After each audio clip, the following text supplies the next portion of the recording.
प्रकृति में ऐसा क्यों है कि हमें हमेशा शेरों के झुंड से ज्यादा हिरणों के झुंड दिखाई देते हैं? या फिर समुद्र में इतनी विशाल व्हेल मछलियां नन्ही से दिखने वाली काई जैसी चीजों पर कैसे जिंदा रह लेती हैं? हाँ, ये सवाल बहुत दिलचस्प है। इन सवालों का जवाब प्रकृति के एक छिपे हुए आर्किटेक्चर में है, एक ऐसी संरचना जिसे हम पारिस्थितिक पिरामिड कहते हैं। आज हम इसी की परतों को खोलने वाले हैं। बिल्कुल।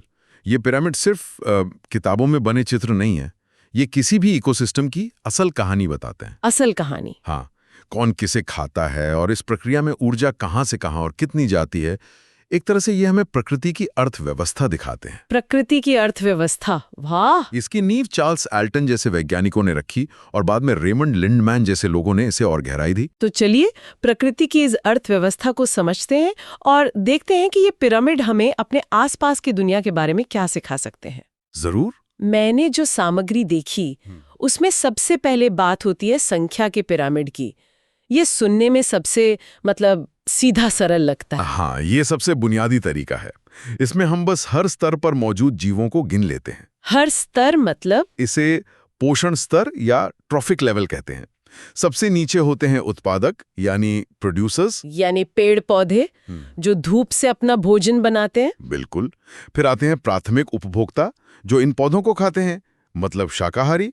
उनके ऊपर द्वितीयक उपभोक्ता जो शाकाहारियों को खाते हैं, और ये सिलसिला ऊपर तक चलता है। अच्छा, तो अगर हम किसी घास के मैदान का उदाहरण लें तो वहां लाखों करोड़ों घास के तिनके होंगे। हाँ, अनगिनत। उन्हें खाने वाले खरगोश शायद कुछ हजारों में होंगे। उन खरगोशों को खाने वाले सांप शायद 100-200 और भी कम हो सकते हैं। और उन सांपों का शिकार करने वाला बाज शायद सिर्फ 1 या 2। तो इसका आकार तो एक सीधे पिरामिड जैसा ही बनेगा, चौड़ा आधार और नुकीला सिरा। एकदम सही। ज्यादातर जमीनी इकोसिस्टम में आपको यही सीधा पिरामिड देखने को मिलेगा। लेकिन यहीं पर कहानी में एक दिलचस्प मोड़ आता है। क्या हो अगर उत्पादक सिर्फ एक हो लेकिन बहुत विशाल हो, जैसे एक बड़ा बरगद का पेड़? 1 मिनट, मतलब पिरामिड का आधार जो सबसे चौड़ा होना चाहिए, हाँ, वो सिर्फ एक की गिनती पर टिका होगा। ये तो अजीब बात है। बिल्कुल। और यहीं इस पिरामिड की पहली बड़ी कमी सामने आती है। कैसे? उस एक बरगद के पेड़ पर हजारों कीड़े, टिड्डे और दूसरी छोटी छोटी चीजें रहती हैं जो उसके पत्ते या फल खाते हैं। अच्छा, तो पिरामिड का दूसरा लेवल अचानक हजारों गुना चौड़ा हो गया। हाँ, फिर उन हजारों कीड़ों को खाने के लिए शायद 100-200 चिड़ियां आती होंगी। तो तीसरा स्तर फिर से संकरा हो जाता है। तो ये तो पिरामिड में ही रहा, ये तो एक तकली जैसा बन गया। सही कहा।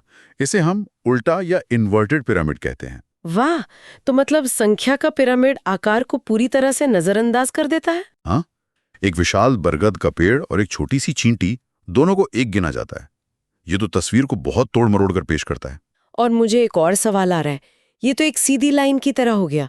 कीड़े पेड़ को खाते हैं, चिड़िया कीड़ों को, पर असल में तो कई तरह की चिड़िया होती होंगी और शायद कोई और जानवर भी उन कीड़ों को खाता हो। आपने बिल्कुल सही नस पकड़ी है। क्या ये पिरामिड उस जटिलता को दिखा सकता है? नहीं, यही इस मॉडल की दूसरी बड़ी सीमा है। प्रकृति एक सीधी खाद्य श्रृंखला यानी फूड चेन में काम नहीं करती। वो एक जटिल खाद्य जाल, फूड वेब की तरह काम करती है। अच्छा। एक ही जानवर कई अलग अलग चीजें खा सकता है। जैसे एक भालू, वो फल भी खाता है और मछली भी। तो उसे आप प्राथमिक उपभोक्ता कहेंगे या द्वितीयक? ये तो मुश्किल सवाल है।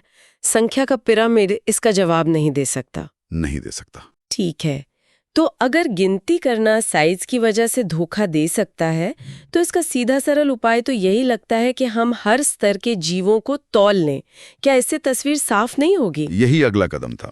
इसे कहते हैं जीव भार का पिरामिड या पिरामिड ऑफ बायोमास। बायोमास। इसमें हम हर पोषण स्तर पर मौजूद सभी जीवों का कुल वजन मापते हैं। और ये वजन सिर्फ गीला वजन नहीं होता। तो फिर? तुलना सटीक हो, इसलिए जीवों का वजन पानी हटाकर मापा जाता है, जिसे हम शुष्क भार या ड्राई वेट कहते हैं। ये तो काफी बेहतर तरीका लगता है। तो किसी जंगल में सारे पेड़ पौधों का कुल वजन वहां रहने वाले सभी हिरणों खरगोशों के कुल वजन से कहीं ज्यादा होगा। बिल्कुल। और उन सभी शाकाहारियों का कुल वजन वहां के शेरों और तेंदुओं के कुल वजन से ज्यादा होगा। हाँ। तो ये पिरामिड तो हमेशा सीधा ही बनना चाहिए। ये उल्टा कैसे हो सकता है? मुझे तो ये असंभव सा लग रहा है। और यही प्रकृति हमें फिर से चौंकाती है। अच्छा? जमीन पर तो ये पिरामिड लगभग हमेशा सीधा होता है, लेकिन समुद्र में ये कहानी पूरी तरह से पलट जाती है। क्या? समुद्र में जीव भार का पिरामिड अक्सर उल्टा होता है। समुद्र का पिरामिड उल्टा है? ये तो मेरे दिमाग को ही उल्टा कर रहा है। मतलब कम वजन वाले जीव अपने से कहीं ज्यादा वजन वाले जीवों की पूरी फौज को खिला रहे हैं। ये कैसे संभव है? इसका राज छिपा है उत्पादकों की रफ्तार में। रफ्तार में? समुद्र में उत्पादक हैं फाइटोप्लैंक्टन, बहुत ही सूक्ष्म एक कोशिकीय जीव। किसी भी एक पल में अगर आप उनका कुल वजन मापेंगे तो वो बहुत कम होगा। लेकिन वे प्रकृति की सुपरफास्ट बेकरी की तरह हैं। Superfast bakery? ये दिलचस्प है, समझाइए जरा। इसे ऐसे सोचिए कि एक बहुत छोटी सी बेकरी है जो हर मिनट एक नई रोटी बना देती है। ठीक है। किसी भी एक पल में दुकान में शायद एक ही रोटी हो, यानी कम बायोमास, लेकिन दिन भर में वो हजारों ग्राहकों का पेट भर सकती है। अच्छा, तो फाइटोप्लैंक्टन भी ठीक यही करते हैं? बिल्कुल। उनका जीवन बहुत छोटा होता है और वे अविश्वसनीय तेजी से प्रजनन करते हैं, तो किसी भी समय उनका स्टॉक कम दिखता है, लेकिन उनकी उत्पादन दर इतनी ज्यादा है कि वे अपने से कई गुना ज्यादा बायोमास वाले ज़ूप्लैंक्टन, छोटी मछलियों और फिर बड़ी मछलियों की पूरी आबादी को सहारा देते हैं। वाह, प्रकृति की सुपरफास्ट बेकरी, ये तो कमाल का उदाहरण है। तो मतलब बायोमास का पिरामिड हमें सिर्फ एक पल की तस्वीर, एक स्नैपशॉट दिखाता है। हाँ बिल्कुल। ये हमें उत्पादन की दर या रफ्तार के बारे में कुछ नहीं बताता। सही कहा। ये इस पिरामिड की एक सीमा है। ये मौसम के बदलाव और अलग अलग प्रजातियों के जीवन चक्र को भी नहीं पकड़ पाता। हो सकता है जिस समय बायोमास मापा गया वो फाइटोप्लैंक्टन का पीक सीजन ना हो। तो संख्या और वजन दोनों के पिरामिड अधूरे लगते हैं क्योंकि वे एक स्नैपशॉट की तरह हैं। ऐसा लगता है कि हम अभी भी इकोसिस्टम की असल करेंसी को नहीं माप रहे हैं। यानी वो चीज जो पूरे सिस्टम को चलाती है, ऊर्जा। क्या ऊर्जा को मापने का कोई तरीका है? और यहीं हम सबसे सटीक और सबसे बुनियादी पिरामिड पर आते हैं, ऊर्जा का पिरामिड। ऊर्जा का पिरामिड। ये अकेला ऐसा पिरामिड है जो हमेशा बिना किसी अपवाद के सीधा होता है। ये कभी उल्टा नहीं हो सकता। हमेशा सीधा? ऐसा क्यों है? इसमें ऐसा क्या खास है जो इसे कभी पलटने नहीं देता? इसका सीधा संबंध ऊर्जा के एक बहुत ही बुनियादी नियम से है, जिसे विज्ञान में थर्मोडायनेमिक्स कहते हैं। थर्मोडायनेमिक्स।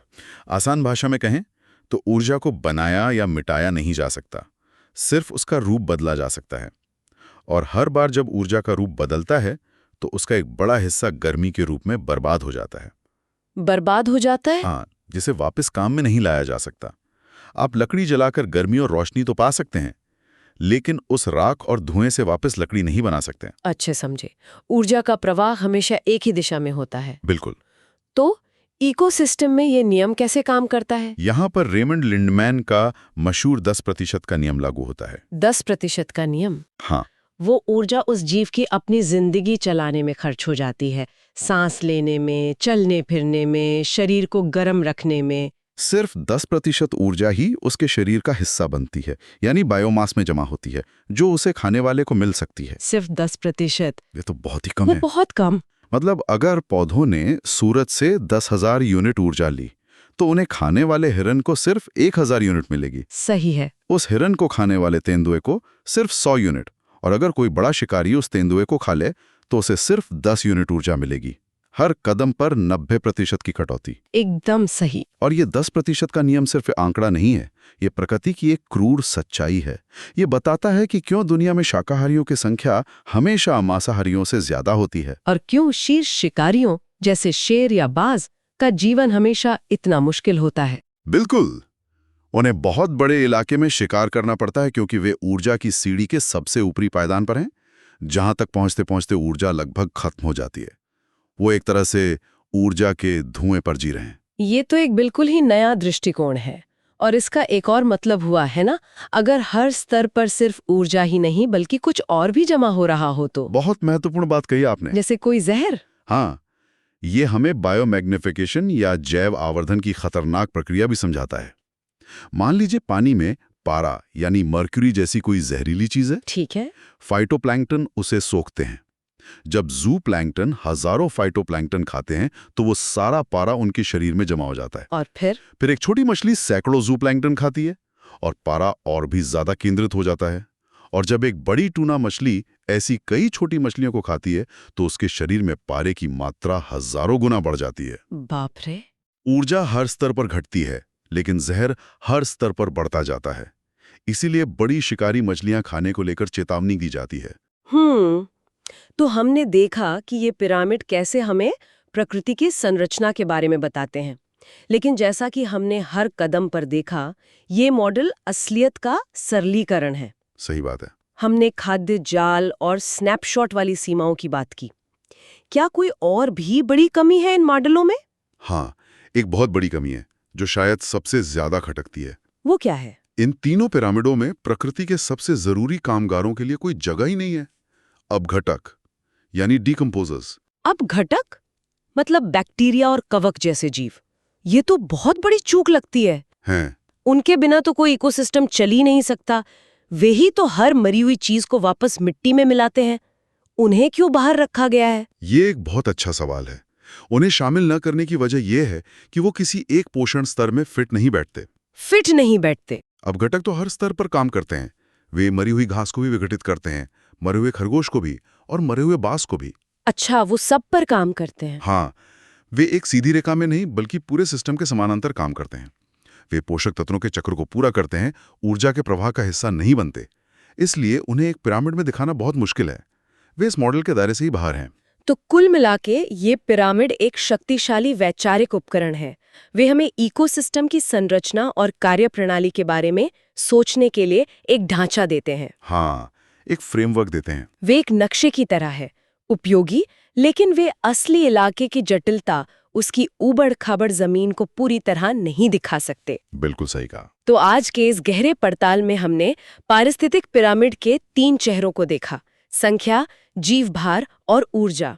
हमने समझा कि संख्या का पिरामिड एक विशाल पेड़ के सामने धोखा दे सकता है और जीव भार का पिरामिड समुद्र में उल्टा होकर हमें चौंका सकता है। हाँ, लेकिन ऊर्जा का पिरामिड हमेशा सीधा रहता है, जो हमें प्रकृति के सबसे कठोर नियम 10% रूल की याद दिलाता है, जहां हर कदम पर 90% ऊर्जा खो जाती है। और हमने ये भी देखा कि ये मॉडल हमें ऊर्जा के प्रवाह और जीवों की एक दूसरे पर निर्भरता के बारे में सिखाते हैं, लेकिन साथ ही ये हमें अपनी सीमाओं का भी एहसास कराते हैं कि प्रकृति एक सीधे सरल पिरामिड से कहीं ज्यादा जटिल है, एक उलझे हुए जाल की तरह है। और इसमें कुछ गुमनाम हीरो जैसे अपघटक हैं जिन्हें इन चित्रों में जगह नहीं मिलती। इस पूरी चर्चा से मेरे मन में एक आखिरी सवाल घूम रहा है। पूछिए। हमने बार बार कहा कि अपघटकों को इन पिरामिडों में जगह नहीं मिली, जबकि वे हर मृत चीज को वापस जीवन के चक्र में लौटाते हैं। सही बात है। तो सोचने के लिए अंतिम विचार ये है, अगर ये पिरामिड जीवन के प्रभाव को दर्शाता है तो अपघटक मृत्यु और पुनर्जन्म के प्रभाव को दर्शाते हैं। वाह! वे पिरामिड के हर स्तर से नीचे से लेकर ऊपर तक जुड़े हुए हैं। तो अगर हम उन्हें इस तस्वीर में शामिल करना चाहें तो उसका आकार कैसा होगा? हाँ, कैसा होगा? क्या वो वाकई एक पिरामिड होगा, या फिर एक चक्र जो पिरामिड के शिखर को वापस उसके आधार से जोड़ता हो, या शायद कुछ और ही जो प्रकृति की इस व्यवस्था को एक नए ही नजरिए से दिखाए?